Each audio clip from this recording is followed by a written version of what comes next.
Hoy, karnuba, magmamanok, magrarabit, at mga nag-aalaga ng hayop. Nanay, tatay, lolo, lola, mga kaibigan, kapatid at mga interesado sa pagkahayupan. Tara na po at sama-sama nating pasyalan ang aming munting farm. Muli po namin kayong inaanyayahan, karuba, para i-share po, like, and subscribe po sa ating channel. Diyos teguin na karuba. Good morning karuba. Kapete bay.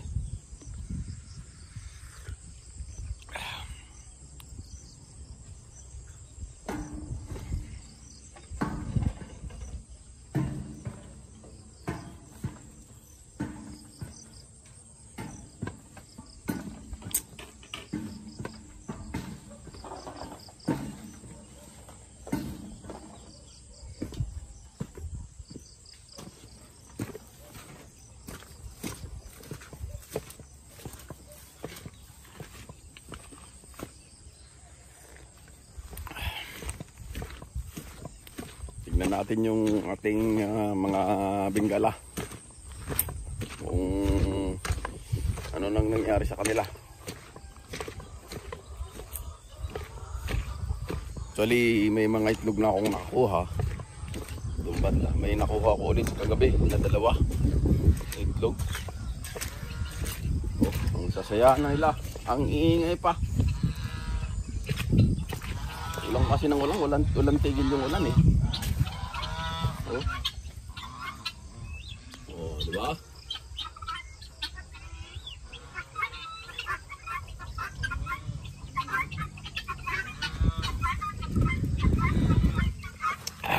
Sarap. Sarap ng kape. Oh. Pati yung ating mga manok eh nainggit din. Papapansin sila. Ano, silabasan na sila. So, imagine na lang po natin kung eto ilan lang to, mahigit 6,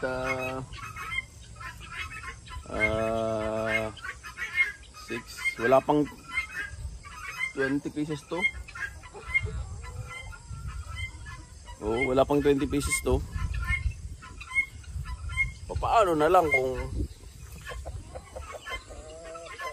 with the same size na mga manok, oh, 'di ba? Ang lalaki, oh.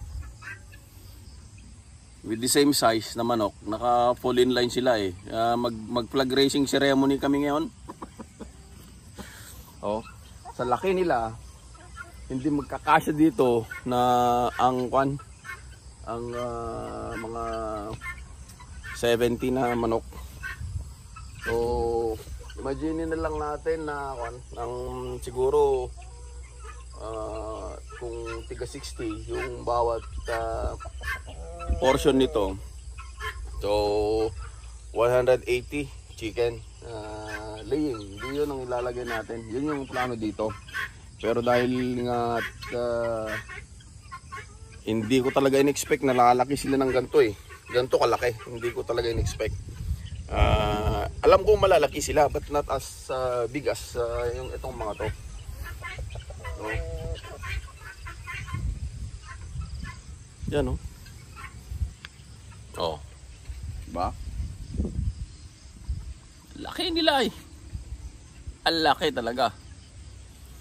Ito yung mga parent stocks natin sa ibang mga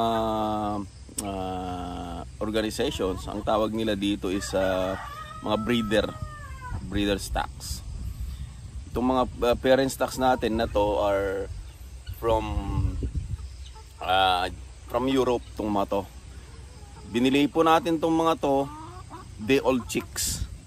So from Europe, dumating dito sa atin sa Pilipinas as day old chicks. Tapos pinalaki natin, all the vitamins, all the protocols na kailangan nating sundin para magkaganto sila.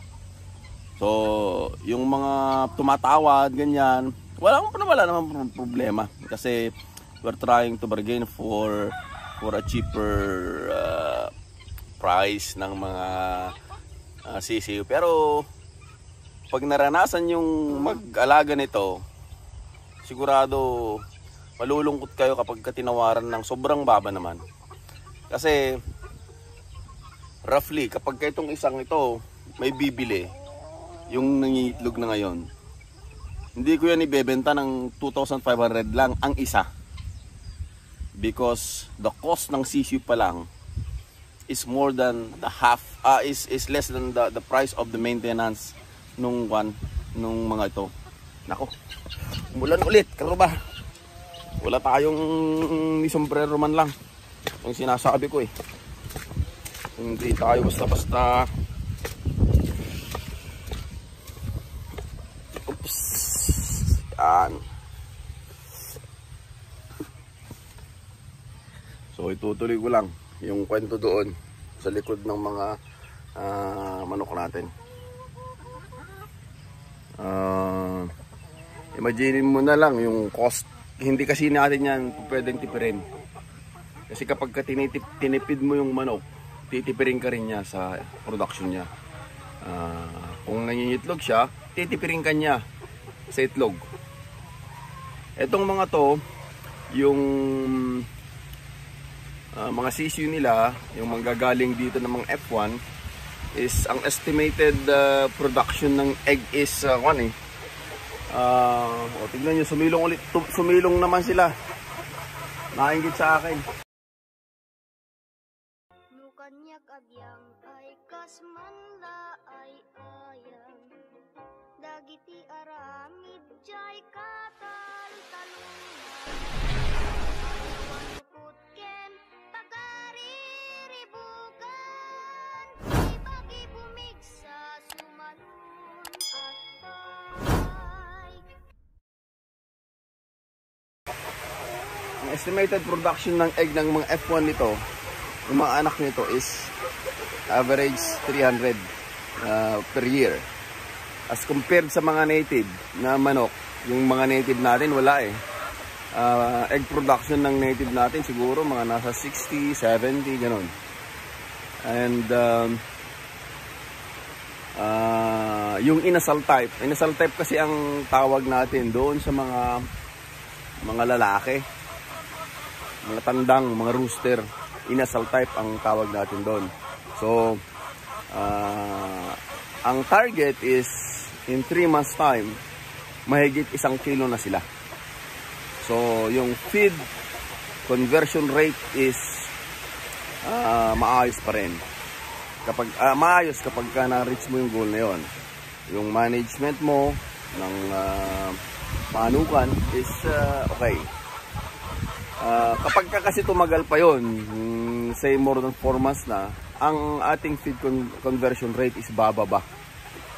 So halimbawa kung pinapakain mo siya ng 1 kilo halimbawa, o 1 kilo sa isang araw halimbawa lang at ang conversion rate mo is let's say feed conversion rate mo is 50%. So ibig sabihin nun, yung 50% nun is nasasayang. Okay? So kung tumatagal pa yon, hindi naman na siya lalaki or what. So wala nang silbi. So imbes na 50% is nako-convert niya sa karne, hindi na.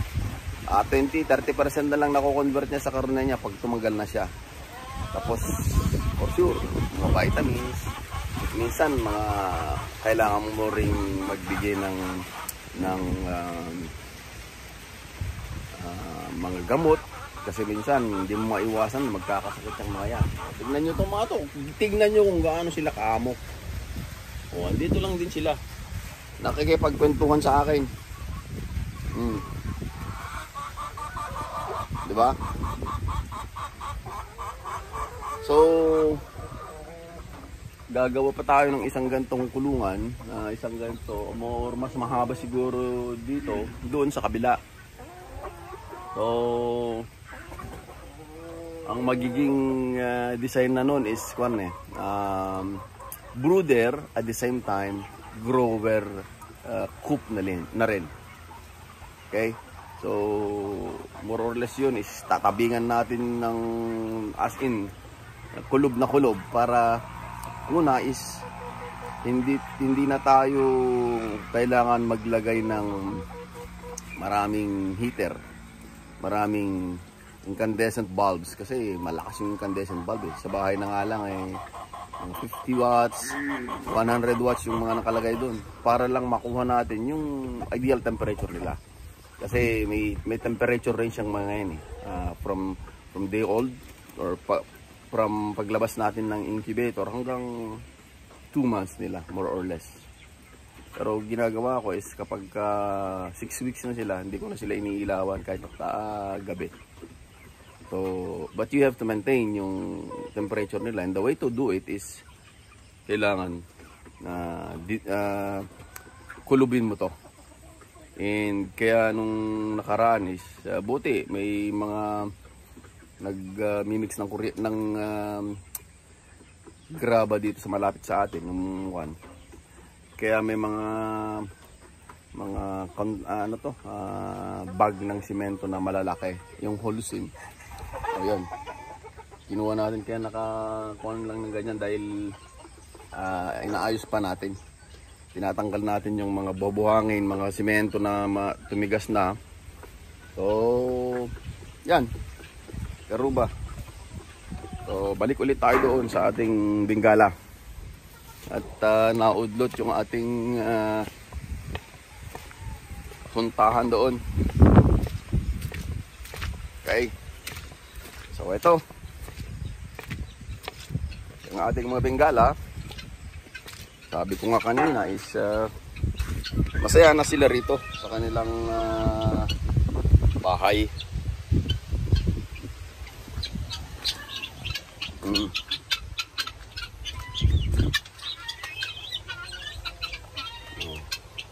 Makikita nyo yung pinantabing ko doon sa likod.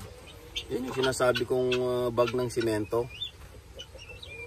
Hindi pa ako nagpapakain. Papakain pa lang ako. Marami pa sa bahay niyan, mga maliliit. Hindi ko pa nga lang dinadala rito kasi baka bubuli ng mga malalaki. Okay. So ito lang, napakasimple, karuba. As in, napakasimple. Pero ang iingay ng mga to, yung minsan may mga nagtatanong eh, paano mo nalalaman yung lalaki sa babae na Bengala? Eh, magkakamukha naman sila, halos magkapare naman ng size. Sa tunog ng sound nung ingay nila, yun doon. Yung male is isang tunog lang. Yung babae is dalawa, yung parang kwak yun. Yun yung babae na Bengala. Sigurado yun. Okay? Tip for the day, karuba. Okay? So, kwak, yun. Babae na Bengala, pero hindi ako Okay, so yan, dyan. So, magpakain na tayo. Dito, yung sinasabi ko karuba, na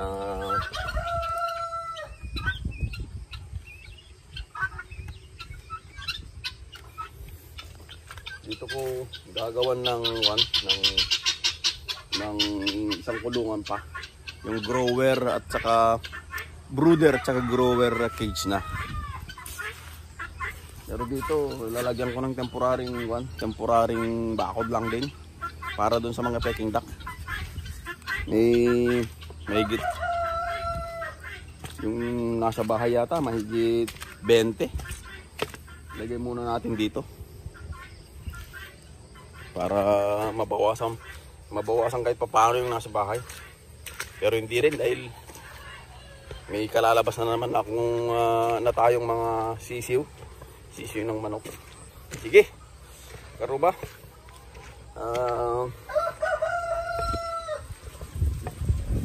Balik ulit ako and magpuntahan ulit tayo sa susunod. This is me sa ating bagong location. And yung update po sa ating ginawang kulungan ng mga Bengala natin.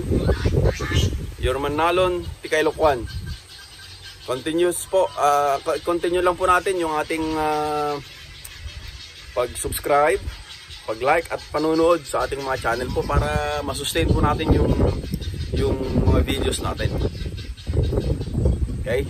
Salamat ulit, Karuba. And magandang umaga.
Minsan tinatanong ko bakit kaya itong mga gansa ayaw kumain. Yung pala busog na busog sila, Karuba. Oh. Diyan lang sila. Damo ang kinakain nila. Kaya if I were to choose kung anong uulamin ko dito sa mga naandito na alaga natin sa ngayon is kasi wala pa naman yung mga rabbit dito is I'd go for this gansa. Una, damo yung kinakain nila. Hindi sila kumakain ng feeds. Puro damo lang yan. No. Yung mga dwarf coconut seedlings dyan, may 4. Yun yung tatanim din natin dito. Pero hindi ko pa siya may tatanim dahil ganito yung panahon. Na ulan, na araw, ulan ulit, araw ulit. O, diba? Tignan niyo yung mga gansa. O. Ayaw pati nilang sumilong, mas gusto nilang nakagala lang.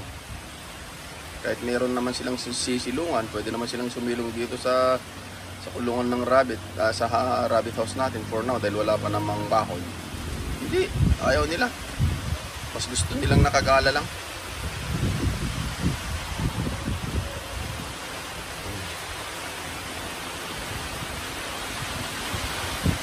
Pag nangitlog tong mga to, 3 dito, babae. Yung 2 is lalaki. So, pag nangitlog yung 3, let's say magkakaroon tayo ng sisiw from them. Kung halimbawa kahit 5 lang sa bawat isa dun sa 3, di plus 15 agad dyan. Yung nasa unahan, yun yung lalaki.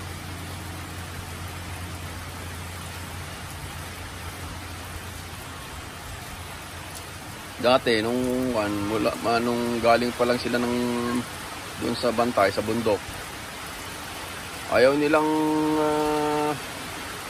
lumalapit ako sa kanila. Takbuhan sila ng takbuhan. Ayan. Pupunta na naman sila doon sa kung saan sila namamalagi, doon sa sulok.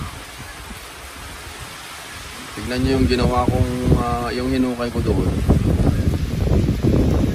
Ano? O di yung tubig, kung saan saan napunta, doon lang nag-stay yung tubig. Ginagawa na rin nilang inuman. Yan yung mga gansa natin. Tinatanong nga ako ni RJ doon sa bundok kung ibababa na yung iba. Sabi ko wag muna. Okay? Kasi kung ibababa lahat natin, 19 pa yun eh. Sipin mo na lang kung 5 lang yan, oh. Diba? 5 lang yan eh. Kung ibababa natin yun, yung space eh, wala na tayong paglagyan dun sa iba. So doon muna sila pansamantala. Tignan natin kung anong mangyayari. Kasi balak ko dyan sa baba, dyan ko ilalagay yung one. May pababa kasi dyan eh, which is karugtong pa rin ng ating lupa. So dyan ko balak ilagay yung mga peking ducks at yung kambing. Kung magkakaroon tayo ng budget na. Pero sa ngayon medyo pa at lalong pinahirapan pa tayo nitong pandemic, kaya hindi rin tayo basta-basta nakakagalaw. Okay? Okay, Karuba. Peace.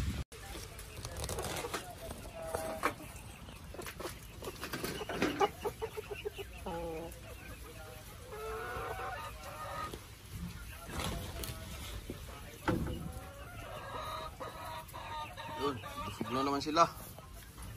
May mga itlog na naman.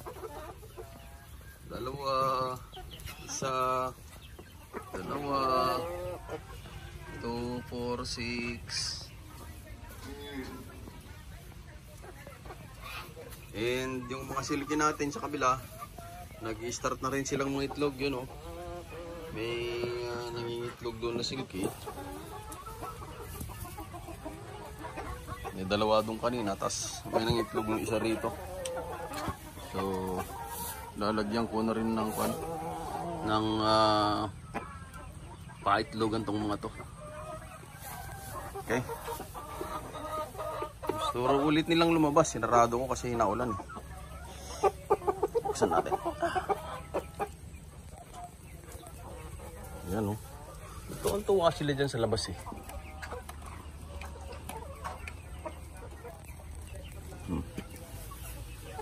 Ay, tuwang-tuwa yung mga yan sa labas.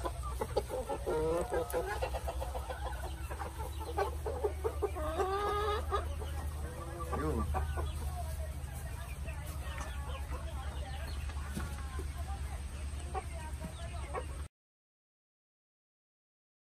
Nukanya kabyang ay kasmanla ay ayam.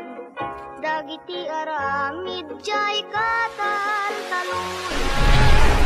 Ayawan dukot ken pakariribukan.